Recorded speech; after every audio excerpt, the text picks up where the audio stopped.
നിയമസഭാ കവാടത്തിന് മുന്നിൽ ശ്രീജിത്ത് കൂടെ ചേരുകയാണ്. Sreejith, good morning again. കഴിഞ്ഞ ദിവസം എന്തായാലും മന്ത്രിമാരെയും സ്പീക്കറെയും ഒക്കെ ഗവർണർ സ്വീകരിച്ചത് ഏറെ സ്നേഹോഷ്മളമായാണ്. ഇന്ന് എന്തായാലും ആദ്യ നയപ്രഖ്യാപനമാണ്. രാഷ്ട്രീയമായ ഏറെ പ്രാധാന്യമുണ്ട്. എന്തായിരിക്കും രാഷ്ട്രീയ കേരളം പ്രതീക്ഷിക്കുന്നത്? നയപ്രഖ്യാപന പ്രസംഗത്തിനായി ഗവർണർ രാജേന്ദ്ര വിശ്വനാഥ് അർലേക്കർ സഭാ കവാടത്തിലെത്തി. സഭാ കവാടത്തിൽ പോലീസിന്റെ സായുധ സേന അദ്ദേഹത്തിന് ഗാർഡ് ഓഫ് ഓർഡർ നൽകുന്നതാണ് ഇപ്പോൾ നമ്മൾ ദൃശ്യങ്ങളിൽ. ഗവർണറുടെ നയപ്രഖ്യാപനത്തോടെ നിയമസഭാ സമ്മേളനത്തിന് ഇന്ന് തുടക്കമാകും. സംസ്ഥാന സർക്കാരിന് വേണ്ടി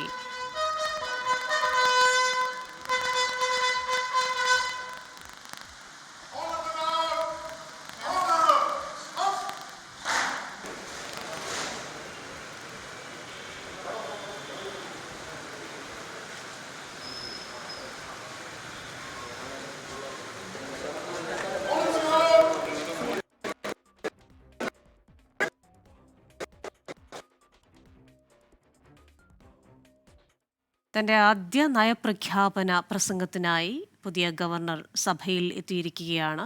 രാജേന്ദ്ര ആർലേക്കറുടെ ആദ്യ നയപ്രഖ്യാപനം എങ്ങനെയായിരിക്കുമെന്ന് ഉറ്റുനോക്കുകയാണ് രാഷ്ട്രീയ കേരളം.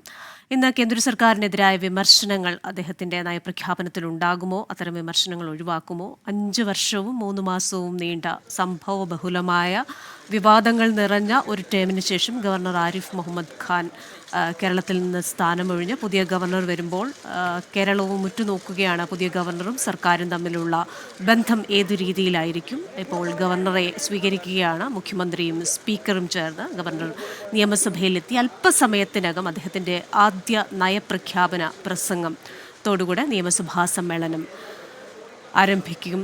ഇപ്പോൾ പ്രേക്ഷകർ കാണുന്നത് മുഖ്യമന്ത്രിയും സ്പീക്കറും ചേർന്ന് പുതിയ ഗവർണറെ നിയമസഭയിലേക്ക് അദ്ദേഹത്തിൻ്റെ പ്രസംഗത്തിനായി ആനയിക്കുന്ന കാഴ്ചയാണ്.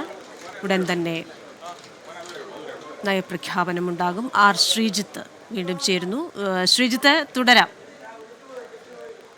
നിയമസഭാ കവാടത്തിൽ എത്തിയ ഗവർണർ രാജേന്ദ്ര വിശ്വനാഥ് അർലേക്കറിനെ ഇപ്പോൾ മുഖ്യമന്ത്രിയും സ്പീക്കറും മറ്റും ചേർന്ന് സ്വീകരിക്കുന്നതാണ് നമ്മൾ കാണുന്നത്. ആദ്യം 8:55 സഭാ കവാടത്തിലെത്തിയ ഗവർണർക്ക് പോലീസ് ഗാർഡ് ഓഫ് ഓണർ നൽകി. അതിനുശേഷമാണ് ഇപ്പോൾ അദ്ദേഹത്തെ സഭാ കവാടത്തിലേക്ക് ആനയിക്കുന്നത്. സഭാ കവാടത്തിലേക്ക് അദ്ദേഹം അല്പസമയത്തിനകം എത്തും. അതിന്റെ ദൃശ്യങ്ങൾ നിയമസഭയിൽ നിന്നുള്ള വീഡിയോ ദൃശ്യങ്ങളിലേക്ക് നമുക്ക് ലഭ്യമാകും. കൃത്യം 9 മണിക്ക് തന്നെ ഗവർണറുടെ നയപ്രഖ്യാപന പ്രസംഗം സഭാതലത്തിൽ ആരംഭിക്കും. ആദ്യം ഈ സഭാതലത്തിലേക്ക് ആദ്യമായി കടന്നു വരുന്ന ഗവർണർ മന്ത്രിമാരെയും മറ്റും മന്ത്രിമാരുടെ ട്രഷറി ബെഞ്ചിന്റെ വശത്തുകൂടിയാണ് സ്പീക്കറുടെ ഡയസിലേക്ക് എത്തുന്നത്. അവിടെ ഗവർണർക്ക് പ്രത്യേകമായ ഇരിപ്പിടമുണ്ട്. അവിടെ ഇരിക്കുന്ന അദ്ദേഹം അതിനുശേഷം ദേശീയഗാനാലാപനം ഉണ്ടാകും. ദേശീയഗാനാലാപനത്തിന് ശേഷമായിരിക്കും ഗവർണറെ നയപ്രഖ്യാപന പ്രസംഗത്തിനായി ക്ഷണിക്കുന്നത്. അതിന് ശേഷം പ്രസംഗം ആരംഭിക്കും. നേരത്തെ ക്രിസ്റ്റീന ചോദിച്ചതുപോലെ രാഷ്ട്രീയ കേരളമേറെ ആകാംക്ഷയോടെ ആണ് ഗവർണർ രാജേന്ദ്ര ആർലേക്കറുടെ ആദ്യ നയപ്രഖ്യാപന പ്രസംഗത്തെ ഉറ്റുനോക്കുന്നത്.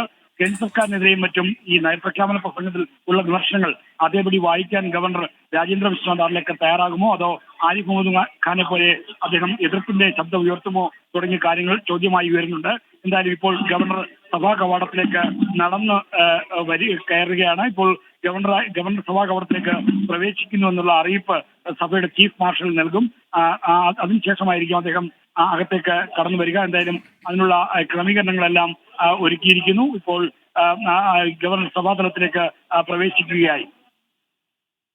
ശ്രീജിത്താണ്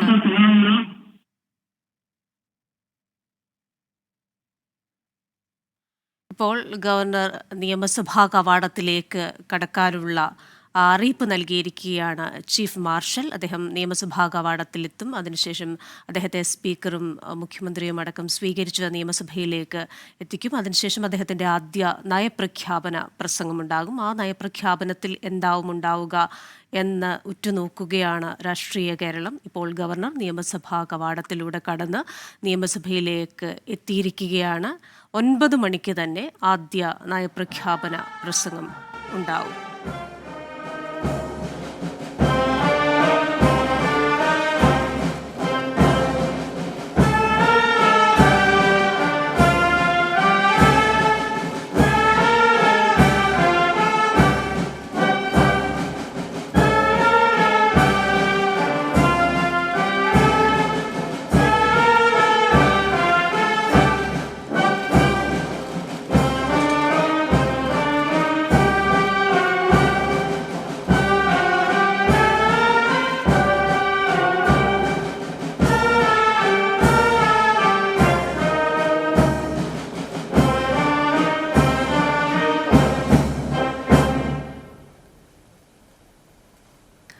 ഗവർണർ രാജേന്ദ്ര ആർലേക്കർ നിയമസഭയിൽ എത്തിച്ചേർന്നിരിക്കുകയാണ്. സ്പീക്കർ അദ്ദേഹത്തിന്റെ സീറ്റിലേക്ക് ആനയിക്കുകയാണ്. അല്പസമയത്തിനകം നിയമസഭാ സമ്മേളനം ആരംഭിക്കും. നിയമസഭാ സമ്മേളനം ആരംഭിച്ചാൽ ഉടൻ തന്നെ ഗവർണറുടെ ആദ്യ നയപ്രഖ്യാപനം ഉണ്ടാകും. ഗവർണർ രാജേന്ദ്ര വിശ്വനാഥ് ആർലേക്കർ.